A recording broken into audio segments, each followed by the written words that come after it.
దేవుడు, మహాపరిశుద్ధమైన దేవుడు. నా బాధలు, నా కష్టాలు కొన్ని మీతో పంచుకోవాలని దేవుని నేను ఎట్లా తెలుసుకున్నా, దేవుని దగ్గరికి నేను ఎన్ని బాధలతోటి, కష్టాలతోటి, శ్రమలతోటి నేను దేవుని దగ్గరికి నేను చేరుకున్నానో, నా జీవితం అంతా కష్టాలు, కన్నీళ్ళు, బాధలు, నేను పుట్టిన కాడి నుంచి కష్టాలు. నేను కడుపులున్నప్పుడే మా అమ్మకు శ్రమలు వచ్చినాయట. మా తల్లిదండ్రికి మేము నలుగురం సంతానం. మా అమ్మకు ఫస్ట్ కొడుకు మా అన్నయ్య పేరు మోహన్. తర్వాత మేము ముగ్గురు ఆడపిల్లలు. మా నాన్న చాలా తెలివి కల్లోడు, వడ్ల పని చేసేటోడు, కమ్మరి పని చేసేటోడు, చాలా తెలివి కల్లోడు. ఎంత తెలివి అంటే ఆయన తెలివితనము ఓర్వలే కొంతమంది. మా నాన్నకు మా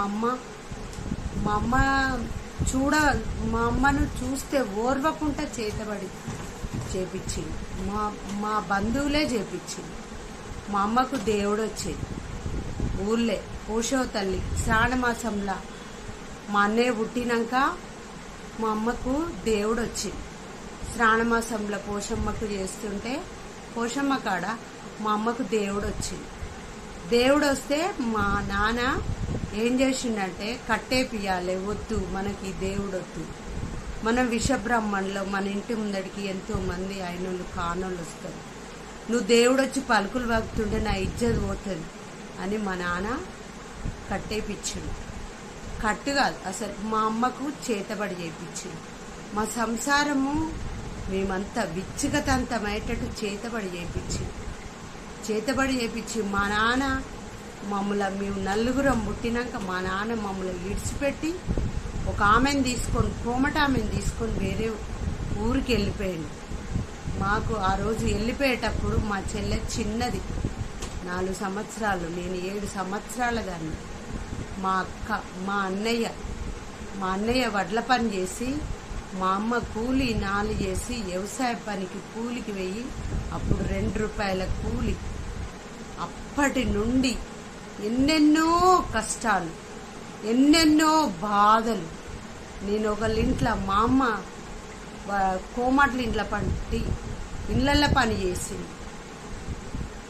నేను కోమట్ల ఇంట్లో వరంగల్ సిద్ధం చెట్టోళ్ళని ఉన్నారు, వాళ్ళ ఇంట్లో 4 సంవత్సరాలు నేనున్నా. ఒక పాపనెత్తుకోవడందుకు నేనున్నా. అట్లా ఎన్నో శ్రమలు పడ్డాం, ఎన్నో కష్టాలు పడ్డాం. ఫస్ట్ మా అక్క పెళ్లి చేసింది, తర్వాత 4 సంవత్సరాల తర్వాత నా పెళ్లి చేసింది. నా భర్త కరీంనగర్ దగ్గర గన్నేరువరం. నా భర్త ఎంత మాయల పక్కీరు లెక్క నన్ను పెళ్లి చేసుకున్నాడు. ఆల్రెడీ ఆయనకు పెళ్ళయ్యి భార్యను విడాకులు కాకముందుకే అబద్ధాలాడి నన్ను పెళ్లి చేసుకున్నాడు. నా పెళ్లి 1984లో నా పెళ్ళి అయిపోయింది. నా పెళ్ళి అయిపోయినాక, నా పెళ్ళి అయింది 8 నెలలు నాతోటి ఉన్నాడు. మా వరంగల్లోనే ఉన్నాడు, హన్మకొండలా ఉండి నన్ను అక్కడనే ఇడిచిపెట్టి వాళ్ళ ఊరికి బోళ్ళు వేసుకొని వెళ్ళిపోయాడు. అన్ని సామాన్లన్నీ చదువుకున్నాడు, బోళ్ళు బొచ్చలు అన్నీ చదువుకున్నాడు. కథం నన్ను కొట్టిండు, మా అమ్మోళ్ళ ఇంటికాడ తోలిండు, ఆయన వెళ్ళిపోయినాక మా అన్న ఏం చేసిండు, వద్దు చెల్లె, ఈ జరిగిందంతా ఒక కళలాగా మర్చిపో అంటే తెంపి 3 వేస్తే పురుష లేదు, నా భర్తతోటే నేను ఉంటా అన్నయ్య, నేను వద్దు, నేను ఎక్కడ ఉండను, నా భర్తతోటే ఉంటా అంటే మా అన్న ఇష్టపడలే.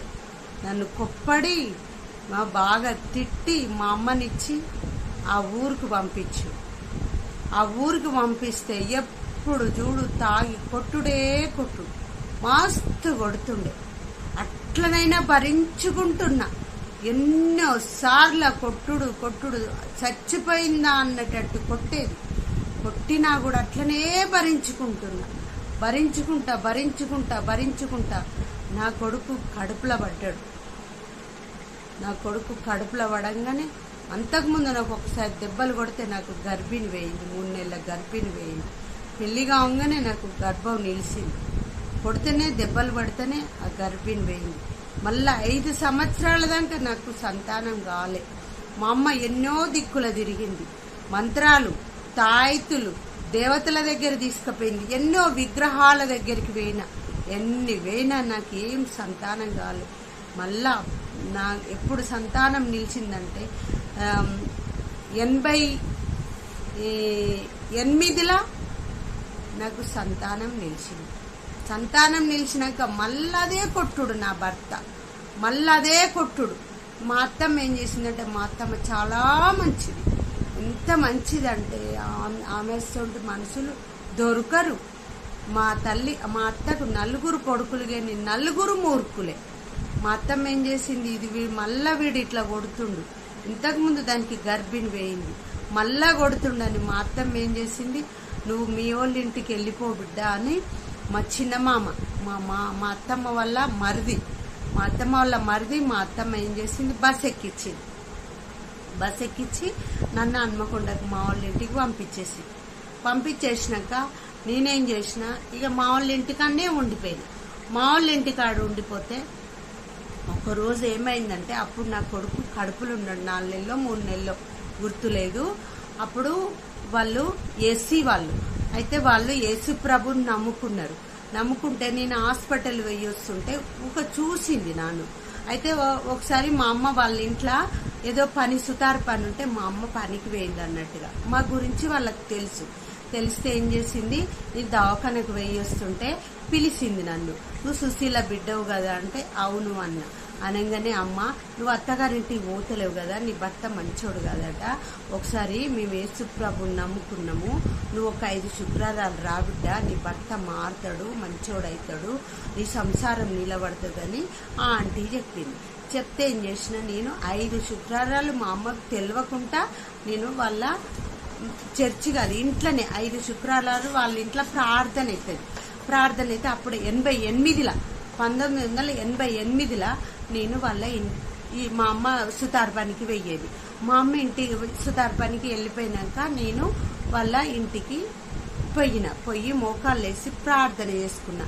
5 శుక్రవారాలు పోయిన 5వ శుక్రవారం నైట్ దేవుడు నన్ను దర్శించిండు. ఎట్లా దర్శించిండు అంటే, తెల్లటి బట్టలతోటి ఒక విమానం ఎట్లా పోతుందో అట్లా దేవుడు అట్లా పోకుండా నా మీద చెయ్యి పెట్టి ఆయన చెయ్యితోటి నన్ను పైకి లాగుతుండు. చెయ్యి అయస్కాంతం పెడితే ఎట్లా లాగుతుందో అట్లా దేవుడు నన్ను లాగుతుండు. ఆయన ఇట్లా విమానం పోయినట్టు పోకుండా నన్ను లాగినాక నాకు అట్లాంటి కళ్ళను నాకు ఎప్పుడు వల్లే పడక అది సడన్ గా తెలివై భయమై లేచి కూర్చున్నాక ఆ రాత్రి మా అమ్మకి చెప్పలే.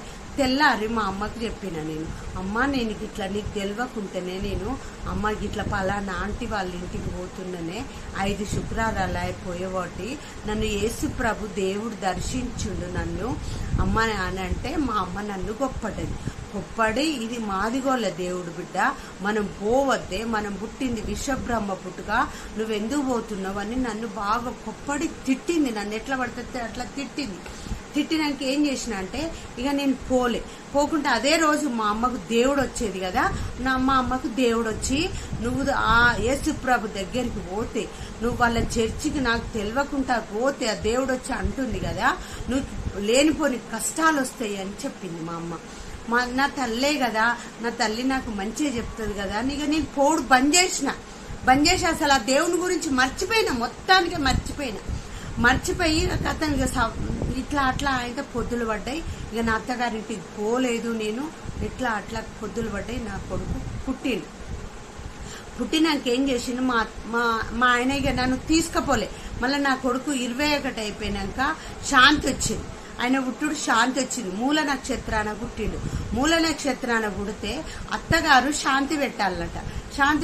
అప్పుడు ఫోన్లు లేకుంటే మా వాళ్ళు ఏం చేసిండు, మా ఆయనకు లెటర్ వేస్తే లెటర్కు జవాబు రాకుంటే ఏం చేసిండు, మా అమ్మ చందా అడిగి నా కొడుకు శాంతి పెట్టించింది. ఊర్లో చందా అడిగి 10